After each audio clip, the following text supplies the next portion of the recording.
Ja gūstot ienākumu no nekustamā īpašuma izīrēšanas vai iznomāšanas, nerodās saimnieciskās darbības izdevumi vai tie ir nebūtiski, fiziskajai personai ir tiesības nereģistrēties kā saimnieciskās darbības veicējiem. Par to informējot valsts ieņēmumu dienestu 5 darba dienu laikā no līguma noslēgšanas dienas, pievienojot īres vai nomas līguma kopiju.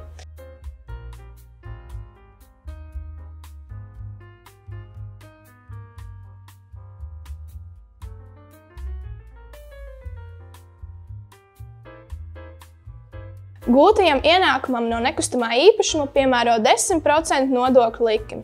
Ienākumam no šīs saimnieciskās darbības nav tiesība piemērot gana neapliekamo minimumu, nodokļu atvieglojumus un attaisnotos izdevumus. Tā pasaka likums. Proti, fiziska persona izīrē un iznomā īpašumu fiziskai personai, tātad šajā situācijā īpašniekam ir jāmaksā 10% vienkāršāto nodokļu likmi. Viens no svarīgākajiem punktiem ir tas, ka jāpieņem, ka šīs 5 darba dienu laikā īres līgumu ir jāiesniedz un jāreģistrē valsts ieņēmumu dienestā. Tad kā to darīt, es jums tūlīt pastāstīšu. Tātad, kā reģistrēt īres līgumu valsts ieņēmumu dienestā? Lūk, esam iegājuši EDS sistēmā, es ielogojos no sava profila. Tātad spiežam uz dokumentiem, mums parādās šāda te aile. Spiežam no veidlapas. Jā, nu lūk, šeit mēs rakstam iekšā meklētājā fiziskas.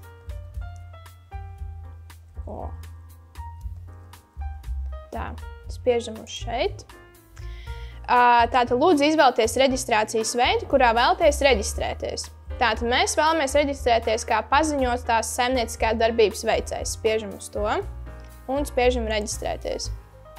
Lūk, šeit mums parādās nodokļu maksātāja fiziskas personas reģistrācija. Darbības periods, šis periods, kad noslēdza līgumu. Piemēram, noslēdza līgumu no, piemēram, otrdienas, no 3. maija. Lūk, līdz tam, piemēram, nezinu, līgums vēl piemēram, ir uz ilgtermiņā, piemēram, uz 2 gadiem. Tā, šeit mums ir konta numurs jūsējais, tātad līgums, kur parādās. Šeit mēs pievienojam līgumu. Līguma numurs var būt arī līguma slēgšanas datums. Noslēgšanas datums ir šī otrdiena, pieņemsim, līguma termiņu mēs nezinām, atzīmējam, ka viņš ir beztermiņa līgums. Samaksas periods, piemēram, parasti ir par mēnesi, atzīmējam mēnesi.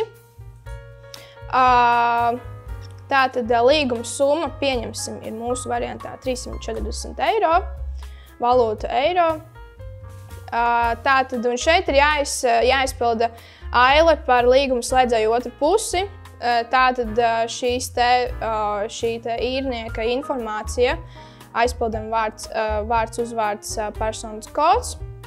Līguma priekšmets ir nekustamais īpašums, kadastra apzīmējums jūsu īpašumam un darbības veids mums būs cipars 66820. Tātad sava vai nomāta īpašuma izīrēšana un pārvaldīšana. Šeit mēs atlasām šo te augšu pielādējam īres līguma kopiju.